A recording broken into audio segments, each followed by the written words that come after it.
सिर्फ दो कम्युनिटी इस देश में, माइनॉरिटी और दलित, इन दोनों में जनसंख्या सबसे ज़्यादा है। क्यों? क्योंकि लिटरेसी लेवल कम है यहाँ पर। यहाँ पर जो सोशल स्टेचर है, जो एजुकेशन का स्टेचर है, वो सबसे कम है। इसलिए वहाँ पर ज़्यादा है पॉपुलेशन की संख्या। बिहार के वैशाली में पर्यटन विकास के लिए निर्माणाधीन बुद्ध सम्यक दर्शन संग्रहालय का निरीक्षण करने पहुंचे भवन निर्माण मंत्री अशोक चौधरी ने जनसंख्या नियंत्रण मामले पर एक बड़ा ही अजीबोगरीब बयान दिया है। अपने बयान में साफ तौर पर उन्होंने दलितों और अल्पसंख्यकों को जनसंख्या वृद्धि के लिए जिम्मेदार ठहराया है।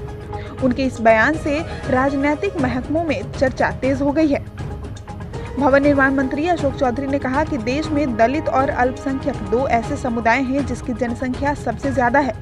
मंत्री महोदय ने इसका मुख्य कारण दोनों समुदाय की महिलाओं का शिक्षित नहीं होना बताया है। उन्होंने सवाल उठाते हुए कहा कि आखिर ऐसा क्यों है कि देश के दलित और अल्पसंख्यक समुदाय का ही जनसंख्या सबसे ज्यादा है, और इसका मुख्य कारण है कि दोनों समुदाय की महिलाएं शिक्षित नहीं हैं। आप खुद सुनिए कि भवन निर्माण मंत्री ने आखिर क्या कहा।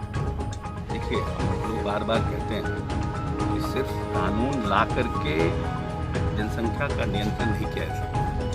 जनसंख्या एक विषम समस्या है। इसको एड्रेस करने के लिए माननीय मुख्यमंत्री जी ने आज से 8 साल 10 साल पहले से ही इस प्रदेश में हमारी बालिकाएं, हमारी लड़कियां कैसे शिक्षित हों, क्योंकि जब लड़कियां शिक्षित हैं तो वहाँ का, इस देश का प्रजनन दर कम है जहाँ जहाँ शिक्षित है, तो उसको शिक्षित करने के लिए प्रयास कर रहे हैं। और जो कन्या उत्थान योजना है 25,000 50,000 प्लस टू ग्रेजुएशन पर, उसको भी बढ़ाया जा रहा है कि महिलाएं, हमारी लड़कियां पढ़ें। हर जगह पंचायत स्तर पर प्लस टू स्कूल का निर्माण करना, कि जब बच्चियां, हमारी लड़कियां पढ़ लेंगी तो कहीं ना कहीं ये सेंसिटिविटी आ जाएगी कि हमको जनसंख्या को किस तरह से नियंत्रित करना है, हमें कितने बच्चे चाहिए, सब बच्चों को पढ़ाना है। तो वो समझा क्यों ऐसा है कि आज के समय में सिर्फ दो कम्युनिटी इस देश में, माइनॉरिटी और दलित, इन दोनों में जनसंख्या सबसे ज़्यादा है। क्यों? क्योंकि लिटरेसी लेवल कम है यहाँ पर।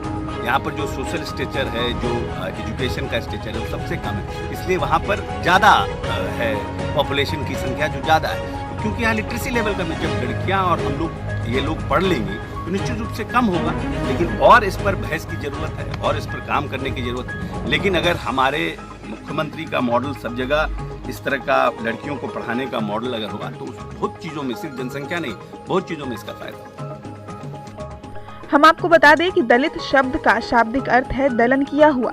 इसके तहत हर वह व्यक्ति आ जाता है जिसका शोषण या उत्पीड़न हुआ है।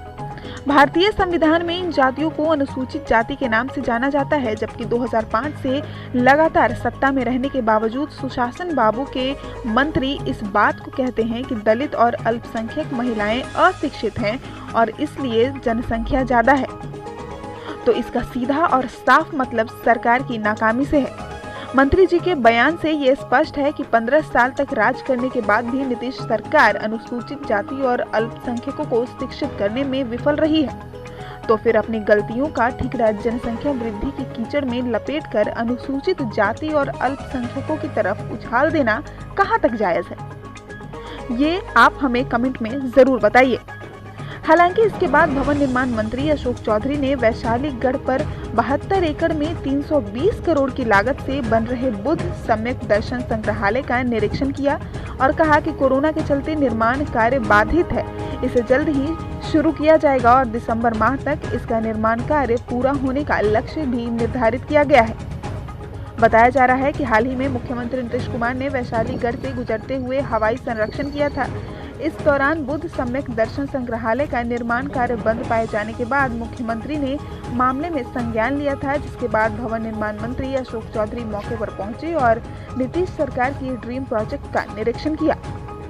इसी तरह के और भी खबरों के लिए आप हमारे तहलका लाइव चैनल को लाइक, शेयर और सब्सक्राइब करना न भूलें।